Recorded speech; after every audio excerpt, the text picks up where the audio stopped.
When we think about gossip, we think about mean teenage girls whispering to each other, pointing at someone and then laughing. That's certainly one version of it, and sometimes adults aren't much better.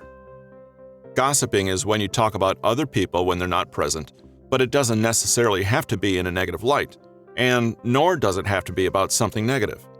It's just talking about relationships, connections, who's doing what, and why that might be. You don't have to talk about the adulterous relationships or scandalous connections.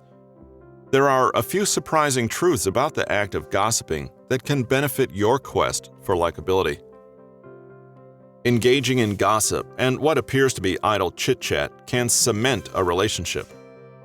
The truth is that the act of gossiping is a highly pro-social and bonding activity, and it's not just something that's been observed in humans. Gossip as grooming. In 1991, behavioral psychologist Robin Dunbar put forth a theory about human relationships he made after observing chimpanzees in Functional Significance of Social Grooming in Primates. Chimpanzees are one species of many mammals that engages in what is known as social grooming. You know this to be when chimpanzees pick the bugs out of each other's fur and eat them. You also know this to be when your mother used to fix your hair and arrange your shirt collars just as you were about to leave. Social grooming increases the amount of stability and cohesion in any given group, and it has also been found to be indicative of social structure and hierarchies, with alpha males receiving more grooming and everyone else assuming predetermined roles and positions. This grooming ritual cements social bonds. It also ensures that everybody has their place in the social hierarchy. It's a form of social lubrication that maintains harmony among chimpanzees. It's how chimps become familiar and comfortable with each other, and how trust is created. Chimps, of course, are mostly nonverbal, and thus their communication must come in different forms. Humans haven't needed to engage in social grooming for many years, but Dunbar proposed that to replace the stabilizing effects of social grooming, humans instead began to gossip and chit-chat about others to mimic the same benefits. Gossip helps us relate to others and maintain relationships in the same way social grooming does for chimpanzees. It fills the same gap for what we do when we're sitting idly with nothing in particular to do but pass the time. We get to understand other people's thoughts and motivations and see what we have in common. And, this is why gossip has a negative impression, we also get to talk about our roles in various social hierarchies and why we're above others within it. Gossip can serve a purpose, such as discussing important matters of food, shelter, and the well-being of the group or tribe. It can also serve no purpose at all and simply act to familiarize people with each other. It doesn't have to be negative or positive in nature, it just has to fill the air and allow people to interact. Whatever the case, relationships are being formed and cemented on the basis of something we tend to overlook or downplay as negative: simple gossip and chit-chat. Gossip always has the option of leading somewhere large and intimate, no matter how small it can start. It also doesn't necessarily have to be negative in nature, and even if it is, it will still help you bond. When you engage with people in idle chit-chat and discuss people, relationships, and shared situations, that's what leads to bonding. Yes, that even includes banal, boring small talk. It can certainly be classified as gossip, and while you may hate it, there's no reason for small talk to remain small, vague, and uninteresting. Allow yourself to be exposed and open to other people. Ask questions and divulge information about yourself, just like you learned in earlier chapters on how to treat people like friends and break stereotyping. Establish a mutual level of comfort and familiarity. If nothing else, it gets people to drop their guard. Another 1998 study harped on the importance of staying positive with gossip. With spontaneous trait transference, communicators take on the qualities they describe in others. We covered this briefly earlier in the book in relation to giving compliments and taking on the traits that you are complimenting others with. But it's a fair bit more important in our new context because it concerns everyday communication and avoiding being seen negatively. Researchers asked actors to read a script where they would describe other people. These scripts varied from pleasant and positive to downright negative and nasty. Other participants would then pay attention to the person reading and give their assessment as to that person's likability. It turned out that the people observing the reader transferred the traits that the person was describing to the reader. For example, if the reader characterized someone as nasty, insensitive, arrogant, or rude, the other people in the study observing the reader reported that the actor exhibited those same traits. Similarly, when the reader was tasked to read the script where they would describe the other person in glowing terms, the bystanders would likewise report that the reader was positive, cheerful, and bubbly.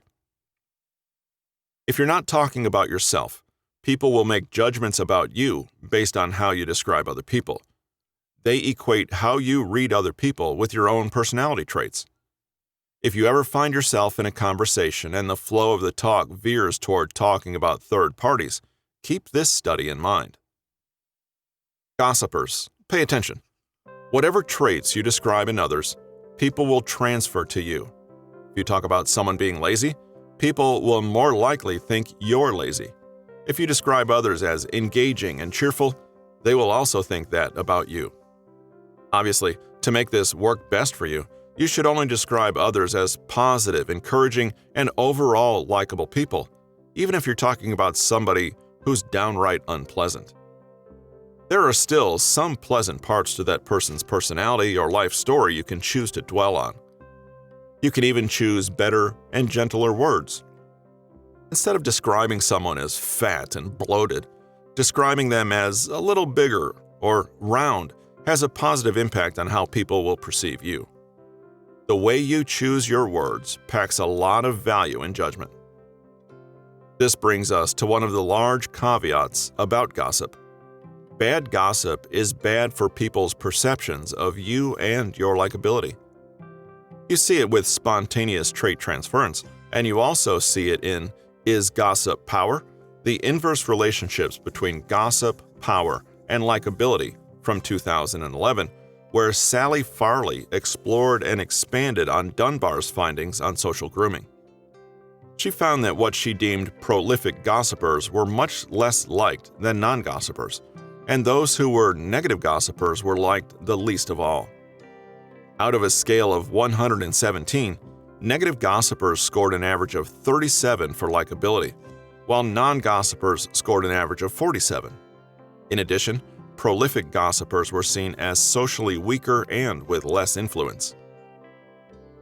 This seems to contradict Dunbar's earlier findings on the essentiality of gossip and idle chit-chat. But on the topic, Farley stated, "Perhaps high gossipers are individuals who we welcome into our social networks for fear of losing the opportunity to learn information, but we tend to keep them at arm's length." Farley's study also seems to contradict our final upcoming finding and study on gossip, which is that negativity, while negative, is extremely effective in bonding people together. In 2006, Boson published Interpersonal Chemistry Through Negativity, Bonding by Sharing Negative Attitudes About Others, which suggested that bonding over a shared dislike of people is effective and quick.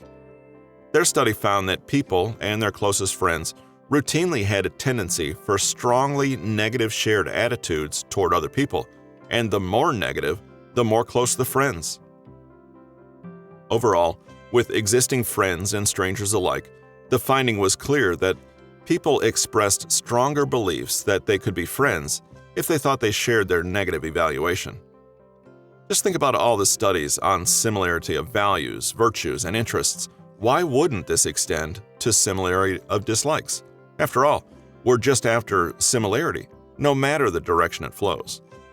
Think about how easy it is to complain together or ally against a common enemy. These all function on the same principle of intense, powerful, matching emotions amplifying each other.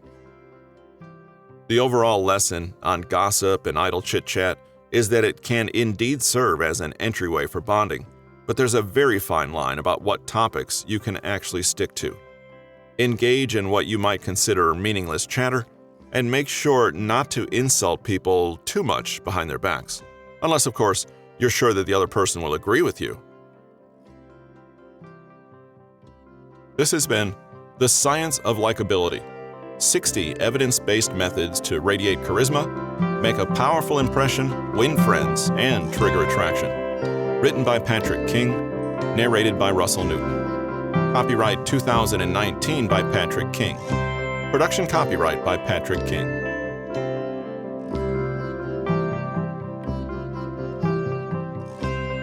Hello listeners, this is Russell with Newton Media Group, and on behalf of myself and Patrick King, we'd like to thank you for the time you've given to the podcast and hope that you've found it useful in your daily life.